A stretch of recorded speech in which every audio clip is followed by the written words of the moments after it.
MG రావు గారు, 2 సంవత్సరాల Israel హమాస్ల మధ్య యుద్ధం ముగింపు అంటే పశ్చిమాసియా చరిత్రలో ఎలాంటి విప్లవాత్మక మార్పులకు నాంది పలుకుతుంది అంటే మీ విశ్లేషణ ఏంటి? ఎస్ అండి, ఇప్పుడు హమాస్ ఇజ్రాయెల్ వార్ 2 సంవత్సరాల సుదీర్ఘ యుద్ధం ముగియడం అంటే అంత ఈజీ కాదు. ఎప్పుడు కూడా మనం గుర్తుపెట్టుకోవాలి, మహాభారత యుద్ధం ఒక కొత్త నవీనమైన సంస్కృతి మొదలవ్వాలంటే యుద్ధంలో సర్వనాశనం అవుతే కొత్తగా నవీనం అవుద్ది అంటాడు కృష్ణుడు. గుర్తుపెట్టుకోవాలి, అప్పుడున్న అధర్మం అంతా తుడిచిపెట్టుకుపోతే ఒక అద్భుతమైన యుగం పరీక్షిత మహారాజు నుంచి మొదలవుతుంది. ఉత్తర అభిమన్యుడి గర్భంలో ఉదయించిన పరీక్షిత మహారాజు నుంచి. అలాగే ఒక యుద్ధం అనేది ఎప్పుడూ కూడా ఒక పెద్ద రెవల్యూషన్కి దారితీస్తుంది. ఇప్పుడు పశ్చిమాసియాలో జరిగిన ఒక యుద్ధాన్ని మన కళ్ళ ముందు జరిగింది. 2వ ప్రపంచ యుద్ధంలో వాడినన్ని ఆయుధాలు అక్కడ వాడడం జరిగింది. 1,00,000 మంది వరకు ఇజ్రాయేలీ పాలస్తీనా పీపుల్ చనిపోవడం జరిగింది. ఇందులో ఘోరాతి ఘోరాలు ఇక్కడ మనం చూడొచ్చు. ఒక మహాభారతంలో స్త్రీపరంలో జరిగిన ఘోరాతి ఘోరమైన విషయాలు ఈరోజు అక్కడ చూడొచ్చు. మనం రీసెంట్గా న్యూస్ కూడా చూడొచ్చు. ఎందుకంటే పాలస్తీనా తమ పిల్లలకి పాలు కోసం ఆ పాలు ఇచ్చే వాలంటీర్స్ దారుణాతి దారుణంగా ఈ పాలస్తీనా ముస్లిం స్త్రీల్ని లైంగికంగా ఎలా వేధించారో మనం చూడొచ్చు. ఎంతమంది పిల్లల ఆకలి బాధతో చనిపోవడం మనం చూడొచ్చు. యుద్ధ పరిణామాలు ఎలా ఉంటాయో మన కళ్ళ ముందు వచ్చిందనమాట. దారుణాతి దారుణం. ఈరోజు గాజా స్ట్రిప్లో ఉన్న 60% బిల్డింగులు, 80% వ్యవసాయ భూములు నాశనం అయిపోయింది. ఈరోజు అది ఒక పట్టణం అంటే ఎవరో నమ్మరనమాట. గాజా స్ట్రిప్ చూస్తే అది యుద్ధ నాశనం.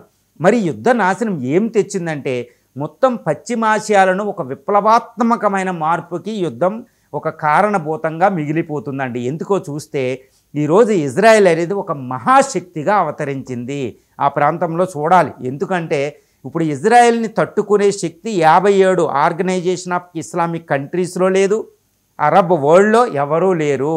కాబట్టి అది విప్లవం అంటే ఒక పెద్ద రీజనల్ పవర్గా ఇజ్రాయెల్ మిగిలిపోయింది. అదొకటి.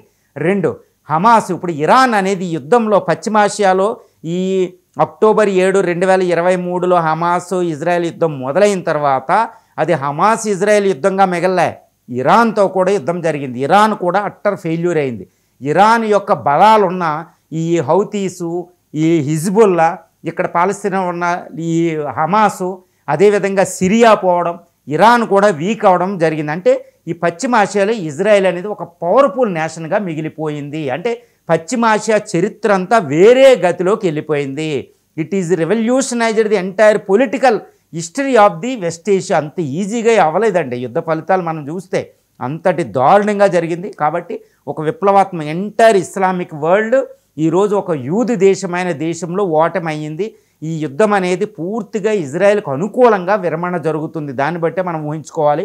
ఇంకోటి ఏంటంటే ఇజ్రాయెల్ని ఆపడానికి ఏ శక్తి సరిపోలేదు, తనకు తానే ఇది ఈరోజు విరమించుకుంది. అది కూడా మనం గమనించాలంటే ఈ పొలిటికల్ హిస్టరీ, ఒక ఆర్థికంగా అక్కడ హిస్టరీ, తర్వాత రిలీజియస్ మతపరంగా హిస్టరీ అనేది ఈ ఇజ్రాయెల్ ఈ హమాస్ యుద్ధం అనేది కొత్త తరానికి తీసుకెళ్ళింది. ఇంకొకసారి ఎప్పుడు హమాస్ అనేది అక్కడ లేదు. ఇప్పుడు పాలస్తీనాలో చూస్తే యాషర్ అరాఫత్ తర్వాత PLA పాలస్తీనా లిబరేషన్ ఆర్గనైజేషన్ అనేది అంతమైపోయింది. యాషర్ అరాఫత్ చనిపోయిన తర్వాత 2012లో మళ్ళీ ఈ హమాస్ అనేది హింసాత్మకంగా దానికి ఫ్రీడమ్ ఇవ్వలేని పరిస్థితి వచ్చింది. ఎందుకంటే ఇజ్రాయెల్ ముందు నిలబడదు. కాబట్టి ఏంటి, మళ్ళీ యాషర్ అరాఫత్ ఒక గాంధీ మార్గాన్ని అవలంబించిన యాషర్ అరాఫత్ రూట్లో ఈరోజు పాలస్తీనా లిబరేషన్ ఆర్గనైజేషను PLA స్వతంత్రానికి కట్టుబడి ఉంటుంది. దాన్ని ప్రపంచం గుర్తిస్తుంది. ఈవెన్ ఇజ్రాయలీ పీపుల్కు, ఈ పాలస్తీనియన్ పీపుల్ కూడా ఈ PLAకే ఆమోద ముద్ర వేస్తారు. ఎందుకంటే హమాస్ వెనకాల వెళితే ఇంకా ఇజ్రాయెల్ చేతిలో రక్తం ఎలా ఉంటుందో వాళ్ళు చూశారు, స్త్రీలు పిల్లలు అంతా.